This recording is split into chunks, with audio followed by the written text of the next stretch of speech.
انسانوں کے نام افزار ریحان، ہیومن رائٹس چارٹر اور ہمارے مسلم معاشرے۔ 10 دسمبر 1948 کو فرانس کے شہر پیرس میں اقوام متحدہ کی جنرل اسمبلی نے 30 شقوں پر مشتمل ہیومن رائٹس کے جس عالمی چارٹر کی منظوری دی وہ پوری انسانیت کے لیے سنگ میل ہے۔ اس پر دستخط کرتے ہوئے اقوام عالم UN کی ممبر بنتی ہیں، جس کا لازمی تقاضا ہے کہ وہ اپنے ممالک میں ان اعلیٰ انسانی آدرشوں کی پاسداری کریں گی۔ اس قدر اہمیت کی حامل دستاویز کو پوری دنیا کے سامنے تسلیم کرنے کے بعد بدیہی تقاضا بنتا ہے کہ یہ ممالک اپنے تمام افراد قوم کو یہ برتر انسانی اصول و ضوابط اور ان کی اہمیت ذہن نشین کرواتے ہوئے اپنے اپنے ممالک کے تعلیمی نصاب اور میڈیا میں نمایاں مقام دیں۔ مگر افسوس، کئی جبری سوسائٹیوں، بالخصوص ہماری مسلم سوسائٹیوں میں نہ تو اس حوالے سے کوئی خاص ادراک ہے اور نہ ان ممالک کے ذمہ داران یا طاقتور طبقات میں اس حوالے سے زیادہ تشویش یا فکر مندی پائی جاتی ہے۔ افراد کی آزادیوں میں مذہبی آزادی سب سے بڑھ کر تقدس و حرمت کی حامل ہے، یعنی کوئی بھی شخص، مرد ہو یا عورت، چھوٹا ہو بڑا،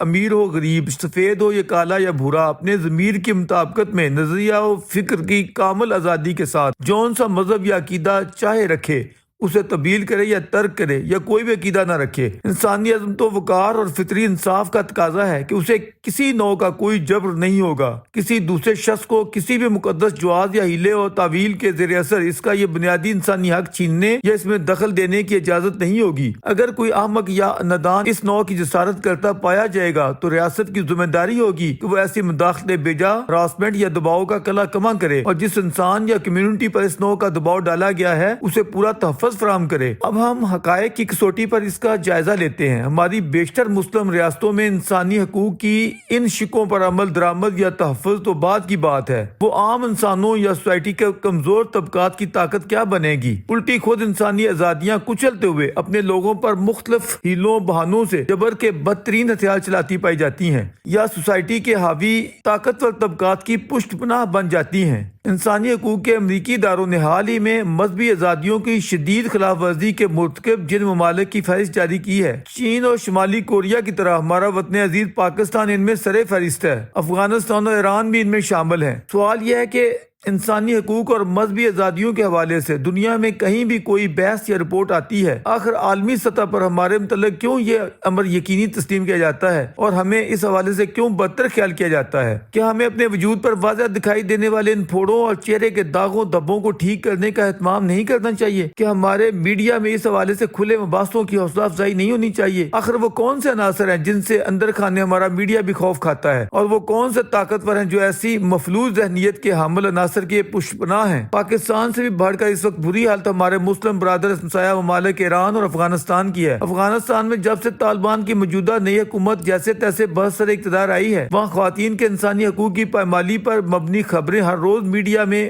اجاگر ہو رہی ہیں، حالانکہ ان لوگوں نے یہ دعویٰ کیا تھا کہ وہ اپنے سابقہ تلخ تجربات سے بہت کچھ سیکھ چکے ہیں، لہٰذا ایسی حرکات سے باز رہیں گے جن سے افغان معاشرے میں مذہبی، نسلی یا جنسی امتیاز و منافت بھڑکے۔ مگر بالفعل برنالہ وہی ہے، رونا رٹا کرتوت یا ہلے وہی طالبانی ہیں۔ بچیوں کے سکولوں پر بندشیں عائد ہیں، ملازمت پیشہ خواتین ان کی جانوں کو رو رہی ہیں۔ اب خواتین کی اعلیٰ تعلیم پر بھی پابندی لگا دی گئی ہے اور ساتھ یہ ہدایت بھی جاری کی گئی ہے کہ افغان خواتین کسی بھی قومی یا بین الاقوامی تنظیم میں کام نہیں کر سکیں گی۔ سچ تو یہ ہے کہ خواتین کے آزادی و حقوق کو مسخ کر دیا گیا ہے۔ یہی صورتحال مذہبی اقلیتوں کے حوالے سے اور یہ دوحہ معاہدے کی بھی خلاف ورزی ہے۔ افغان خواتین سے بھی بدتر صورتحال اس وقت ہماری مسلم ایرانی خواتین کی ہے، جنہیں حجاب کی پابندی کے نام پر مرا پیٹا ہی نہیں جا رہا۔ اس جبری ماحول میں ہلاکتوں کی خبریں بھی پوری دنیا کے سامنے ہیں۔ 3 مہینے قبل ایک 22 سالہ کرد بچی محاسا امینی کو جب وہ اپنے بھائی کے ساتھ تہران آ رہی تھی، مورالٹی پولیس نے، جسے گشت ارشاد کا نام دیا جاتا ہے، 1983 سے لاگو حجاب کے جبری قانون کی خلاف ورزی پر گرفتار کر لیا تھا۔ زبردستی گاڑی سے کھینچتے ہوئے اسے مخصوص پولیس آفس یا تھانے لے جایا گیا۔ وہاں مزاحمت پر اسے بدترین تشدد کا نشانہ بنایا گیا، جس کی چیخیں باہر تک سنائی دے رہی تھیں۔ اسی مار اور پڑھ میں اس نوعمر بچی کے سر پر ایسی گہری چوٹ لگی جس سے بے ہوش ہو کر وہ گر پڑی۔ ساتھی قیدی خواتین کی شہادت کے مطابق اس حالت میں اس بچی کو ہاسپٹل لے جایا گیا، جہاں 16 ستمبر 2022 کو اس کی موت واقع ہو گئی۔ یہ ساری صورتحال عوام تک پہنچی تو ملک گیر احتجاج شروع ہو گیا۔ خواتین نے اپنے بال کاٹے اور دوپٹے یا نقاب جلائے۔ اس احتجاج میں غربت اور بے روزگاری کے ستائے ایرانی نوجوان بھی شامل ہو گئے۔ بالخصوص تعلیمی اداروں میں احتجاج اتنا پھیلا کہ تمام بڑے شہروں میں تعلیمی ادارے بند ہو چکے۔ اب یہ احتجاج 161 شہروں تک پھیل چکا ہے، جس میں اب تک کے پیش کردہ اعداد و شمار کے مطابق 475 ہلاکتیں ہو چکی ہیں، جن میں خواتین اور بچے بھی شامل ہیں۔ گرفتار کیے گئے نوجوانوں اور خواتین کی تعداد 18,240 تک پہنچ چکی ہے، جن میں 565 طلباء ہیں۔ گو احتجاج بنیادی طور پر حجاب کی غیر ضروری اور سخت گیر پابندی کے خلاف اٹھا ہے، لیکن اس میں ایرانی ملاؤں کی دیگر شدت پسندانہ پالیسیاں اور معاشی بدحالی بھی شامل ہو گئی ہے۔ اس لیے احتجاجی نعروں میں جہاں حجاب کے قانون کی مخالفت میں آوازیں بلند ہوتی ہیں، وہیں ولایت فقیہ کے جبر بلکہ اس سے آگے بڑھ کر مرگ بر خامنائی کی گونج بھی سنائی دیتی ہے۔ ایرانی انقلاب سے نفرت کا یہ حال ہے کہ احتجاج کرنے والوں نے امام خمینی کے خالی گھر کو بھی نظر آتش کر دیا ہے۔ اب ایک طرف ایرانی حکومت اس نوع کے اعلانات کرنے پر مجبور ہے کہ وہ مورالٹی پولیس یعنی گشت ارشاد کو ختم کر رہے ہیں، یا یہ کہ حجاب کے سخت قانون کو بھی واپس لینے کے چکمے دیے جا رہے ہیں، لیکن ساتھ ہی احتجاج کرنے والوں کی پکڑ دکڑ سے آگے بڑھتے ہوئے انہیں پھانسیاں دینے کا سلسلہ بھی جاری ہے۔ حجاب یا پردے کے خلاف جاری احتجاج کو ختم کرنے کے لیے ایرانی حکومت ایک طرف اس سخت گیر مذہبی قانون اور اس پر عمل درآمد کرانے والی مذہبی پولیس گشت ارشاد کو ختم کرنے کے اعلانات کر رہی ہے، تو دوسری طرف انسانی حقوق کے عالمی دن کے موقع پر ایک 23 سالہ سرگرم ایرانی نوجوان محسن شکیری کو پھانسی پر لٹکا دیا گیا ہے۔ اس نوجوان پر الزام تھا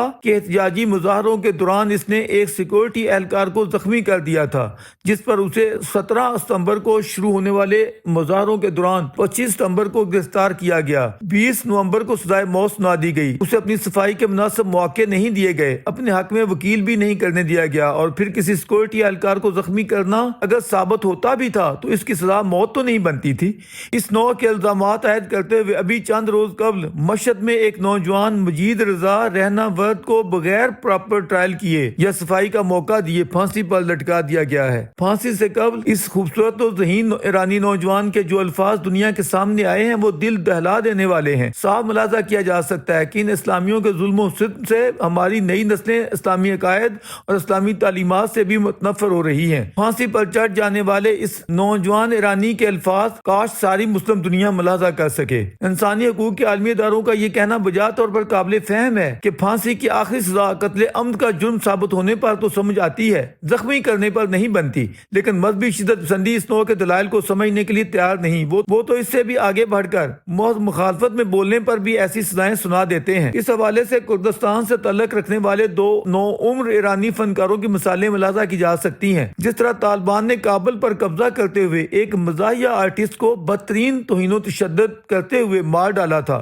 محض اس الزام پر کہ اس نے غنی حکومت کے دوران سٹیج ڈرامے میں ملا عمر کے مزاحیہ خاکے کیوں سنائے۔ ایرانی مورالٹی پولیس کے ہاتھوں ہلاک ہونے والی نوعمر لڑکی مہسا امینی کا تعلق چونکہ ایرانی کردستان سے تھا، اس لیے کرد لوگوں میں اس اندھوناک قتل کے خلاف زیادہ غم و غصہ پایا گیا، اور وہاں کے فنکاروں نے بھی اپنے گیتوں میں اس مظلوم بچی کے ساتھ اظہار یکجہتی کرتے ہوئے ایرانی ملاؤں اور ان کی بری حکمرانی کے خلاف آوازیں اٹھائیں۔ ان پاپولر گلوکاروں میں ایک 23 سالہ کرد سمن یاسین اور دوسرا 22 سالہ توماس صالحی تھا۔ تہران کی اسلامی انقلابی عدالت نے ان گرفتار آرٹسٹوں کو یکے بعد دیگرے پھانسیوں پر لٹکایا ہے۔ فرد جرم میں ان پر الزام محاربہ یعنی خدا کے خلاف جنگ اور فساد فی الارض کا لگایا گیا ہے۔ ان کے لیے کوئی شنوائی یا وکیل صفائی تھا اور نہ انہیں اس مذہبی عدالت کے خلاف کہیں اپیل کا کوئی حق دیا گیا۔ توماس صالحی کے متعلق تو رپورٹس ہیں کہ اس معصوم کو گرفتاری کی حالت میں مزاحمت پر بدترین تشدد کا سامنا کرنا پڑا۔ اس کی ناک اور انگلیاں کاٹی گئیں اور ایک ٹانگ پر بھی گہرا زخم تھا۔ ایک اور طالبہ پر دوران حراست تشدد اور ہلاکت اتنی دردناک تھی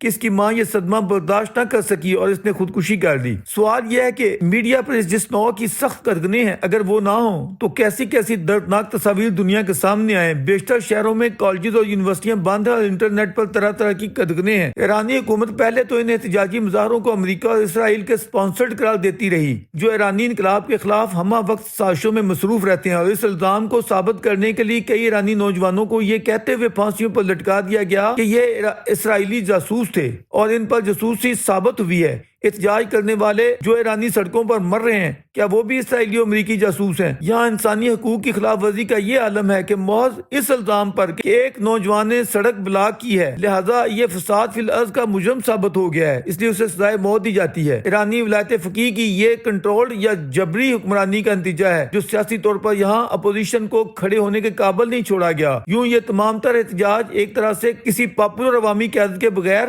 کئی مہینوں سے جاری ہے۔ عین ممکن ہے کہ ایرانی حکومت اپنے جبری ہتھ کنڈوں کے ذریعے اسے کچلنے میں کامیاب ہو جائے، جس طرح ماقبل کے برسوں میں جب بھی اس نوع کی احتجاجی لہر اٹھتی رہی ہے ایرانی ملاؤں کا جبر اسے سختی سے دبانے میں کامیاب ہو جاتا رہا ہے۔ لیکن کب تک؟ درویش نے انقلاب کے ابتدائی ادوار میں لکھا تھا کہ اس انقلاب کی عمر سوویت انقلاب سے زیادہ نہیں ہو پائے گی کیونکہ اس کی بنیادیں سوویت جبر سے بھی بدتر جبر پر استوار ہیں۔ کسی بھی جبر میں جب عقیدے کا تقدس شامل ہو جائے تو وہ زیادہ ہولناک ہو جاتا ہے۔ ایرانی ملاؤں کو سوچنا چاہیے کہ ایک طرف وہ یزیدی آمریت اور ظلم و جبر کے قصے سناتے اور روٹے پیٹتے نہیں تھکتے، دوسری طرف خود کیا کرتے ہیں۔ یزید نے اگر اپنی اپوزیشن پر بدترین ظلم کیا تھا تو یہ ولایت فقیہ کے علمبردار و دعوے دار جو کچھ اپنی اپوزیشن کے خلاف کر رہے ہیں یہ کیا ہے؟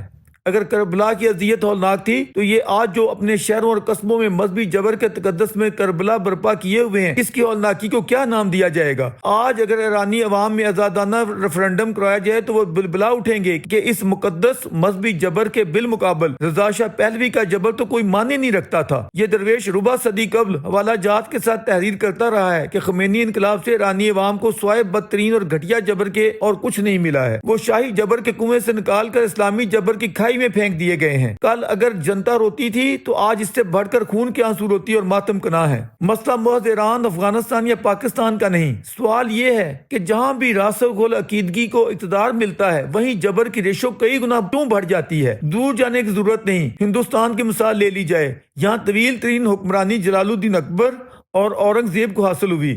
اول ذکر اگر سیکولر حکمران تھا تو دوسرا راسخ العقیدہ۔ دونوں کے نصف صدی پر محیط ادوار کا تقابلی جائزہ لے لیں تو فرق صاف واضح ہو جائے گا۔ آخر کیا وجہ ہے کہ مذہبیت کے نام پر برسر اقتدار آنے یا رہنے والوں کا پہلا اور فوری نزلہ یا قہر سوسائٹی کے کمزور طبقات بالخصوص خواتین اور اقلیتوں پر ہی کیوں گرتا ہے؟ اس کے بعد آرٹ، موسیقی یا دیگر فنون لطیفہ کو برباد کرنے کی کوششیں شروع ہو جاتی ہیں۔ آخر یہ اپنے تئیں نیک اور پاسا لوگ دوسرے انسانوں کو خوش ہوتے یا ہنستے مسکراتے کیوں نہیں دیکھ سکتے ہیں اور اس نوع کے واعظ کیوں شروع کر دیتے ہیں کہ زیادہ ہنسنے سے دل مردہ ہو جاتا ہے، جبکہ میڈیکل سائنس کہتی ہے کہ کھل کر ہنسنے سے طبیعت بہتر ہوتی ہے۔ یہ نام نہاد مذہبی لوگ خود داڑھی رکھیں یا برقع و حجاب پہنیں، ان کی چوائس ہو سکتی ہے، مگر یہ دوسروں پر اس حوالے سے کیوں مسلط ہوتے ہیں؟ خدا کے بندوں، 4 دن کی زندگی ہے، پھر اندھیری رات ہے، آپ خود بھی جیو اور دوسروں کو بھی جینے دو۔